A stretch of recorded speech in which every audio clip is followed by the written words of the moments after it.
అడుక్కు తినాలి, యువత వలసలు పోవాలి.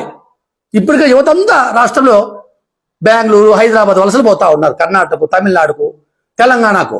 ఇంకొకసారి అవకాశం ఇస్తే ఏమవుతుంది? ఒక్కసారి ప్రజలు ఆలోచించుకునే శక్తి వాళ్ళకు ఉంది. నీకు ఏం బుద్ధి చెప్పాలి, ఎలా బుద్ధి చెప్పాలి అని ప్రజలకు బాగా తెలుసు. ఇంకొకసారి అవకాశం ఇస్తే ఈ రాష్ట్రం అధోగతి పాలవుతుంది అని చెప్పేసి ప్రజలకు బాగా తెలుసు, యువతకు బాగా తెలుసు. 57 నెలల్లో 2,13,000 ఉద్యోగాలు ఇచ్చా అంటావు. ఎక్కడిచ్చావు? ఏ ఉద్యోగాలు ఇచ్చావు? నీ కార్యకర్తలు వాలంటీర్లు చేసుకున్నావు. నీ కార్యకర్తలు అవన్నీ ఉద్యోగాలా? బీటెక్లు చేసి, డిగ్రీలు చేసి యువతని వాలంటీర్లు చేసావయ్యా. అవి ఉద్యోగాలు అంటారు దాన్ని. వాళ్ళ వాలంటీర్లు చేసి పాపం వాళ్ళ జీవితాలు నాశనం చేస్తా ఉన్నావు. వారు ఎక్కడైనా ఉద్యోగాలు చేసుకోనీయకుండా అదే ఒక పెద్ద ఉద్యోగం మరి చేసి పెట్టావు.